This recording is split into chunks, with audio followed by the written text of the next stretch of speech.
Hey guys, so now it's time for another net worth update video. On my net worth update number 9 for December, I had a net worth of around $23,265.40. December was marked as a month of spending, so I wasn't too excited about my net worth. I actually expected that it wouldn't grow at all, but I was proven otherwise. Now it's 2022 and the numbers for its first month, January, is finally in. This is the 10th update in my series, so let's take a look at how my net worth have changed for the month of January. Hey guys, welcome back to the channel. If you are new here, my name is Dred and I post personal finance and dividend investing videos and pretty much anything related to money. But right now I am documenting my journey in paying off my student loans. So if you're interested in seeing how everything unfolds or just want to show your support, then please consider subscribing to the channel, liking this video, and also sharing this video. Now without out of the way, let's get back to the main thing. Let's jump into my laptop so that we can see my numbers. Alright guys, so here we are on my Google spreadsheets. We're looking at the 2021 net worth tracker, but right now I am actually going to go and switch to the 2022 because I just created that one. You know, it's pretty much the same copy of the 2021 tracker. But let's go take a look over here for my cash. For checkings number 1, we have $251.92 for my Wells Fargo, and then for my Chase account right here, as you can see that on the notes, $1,112.93. and then checkings number 3, which is my PayPal account, I have $770.74. basically a total of $2,135.59. So let's move over to savings right away. For my Ally Bank number 1, which is for my tax money, I still have around $12,794.83, and Ally Bank number 2 is $3,254.67, which is my personal savings account. And then I have Yota right here, another personal savings account.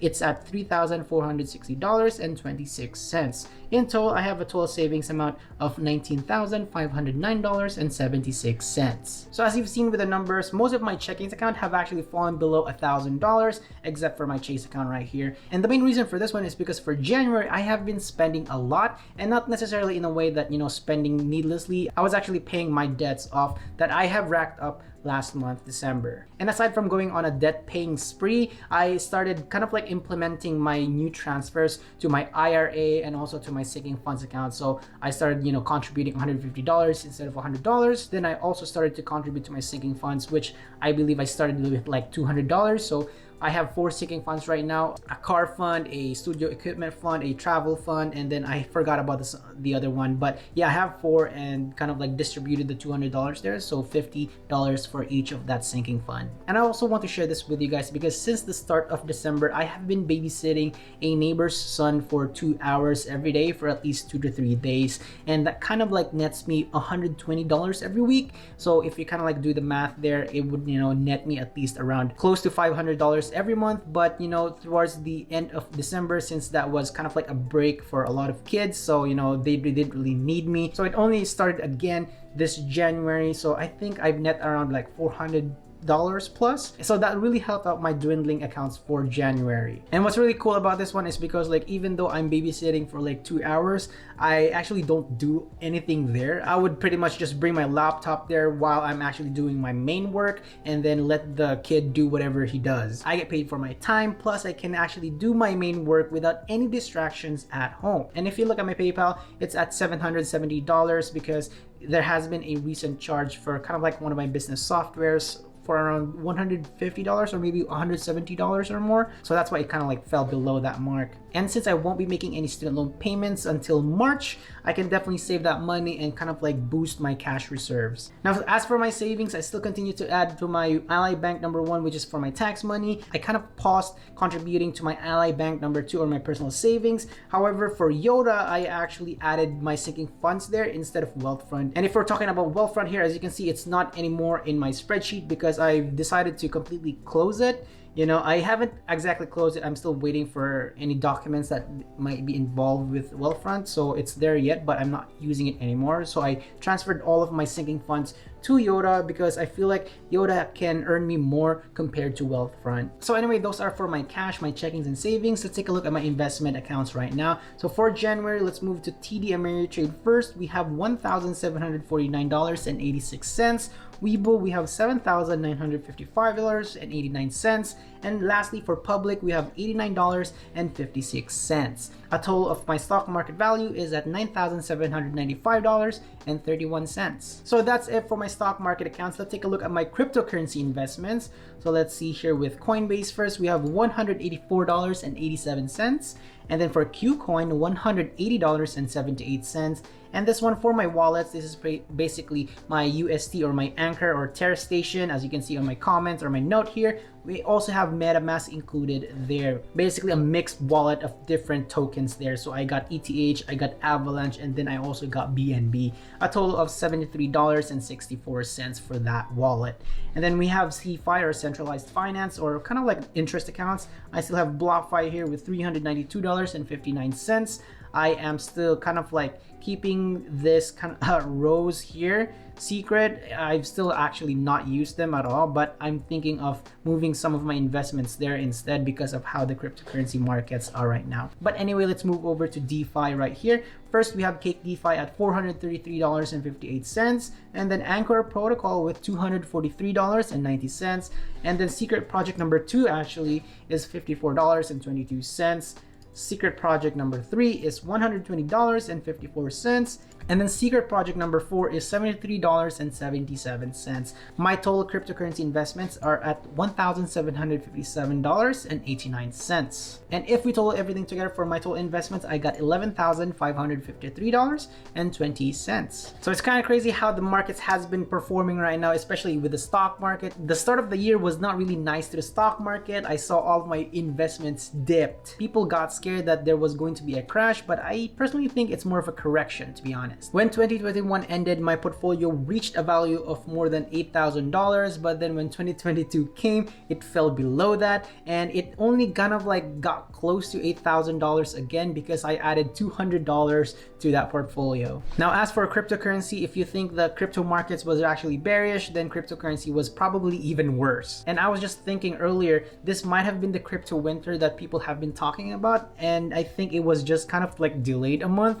So there we go, we are sort of in a crypto winter, but I don't know, I'm not actually a pro when it comes to cryptocurrency, kind of like technical analysis yet. Crypto had a very good run in 2020 and 2021, but we really didn't see that until the second or maybe even the third quarter of the year. I'm kind of like speculating that the popularity of DeFi or decentralized finance has died down a little bit, but to be honest, who really knows what's happening here? It's mostly market sentiment and what the people believe the use of these DeFi projects in the future will be. But for now, I'll have to hodl and kind of like check on these projects regularly, and if I need to, I will take out some of my investments and move them to other projects that kind of like provide more stability. But anyway, let's take a look at my total assets. As you can see on the screen here, it's $33,198.55, which is a decrease actually of $1,363.98, or a 3.95% decline. It's actually a very, very scary amount at my level to kind of like lose this amount in my investments, you know? But then again, if you really think about it, that's pretty much how the investing game works. Your portfolio or your investments could actually lose value and then gain again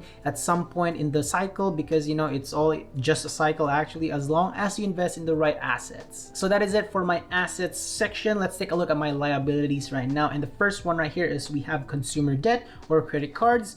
We have Discover $0, and then for Chase Freedom Unlimited $1,406.86. So a total, as you can see right there, it's still the same. So kind of like talking a little bit about my consumer debt right here for credit cards. Discover, I fully pay them off. You know, usually I would have a leftover amount from my subscription, usually around $14 or $13, but I decided to kind of like pay it off completely before my next update video, and there you go, Discover is fully zero. And then for Chase Freedom Unlimited, I still have around $1,000, and for Chase Freedom Unlimited, as you can see right here, I still have around $1,400, and that is pretty much kind of like leftover things that I have not fully paid off. And thanks to my financial goals video, I was able to kind of like sift through all of my transactions and discover that I actually have other transactions that I have not paid for that was made back in 2020 or maybe even like early 2021. So which is crazy, you know. So I decided to add them and pay them, so kind of like reduced it really fast from 2,100 like the previous month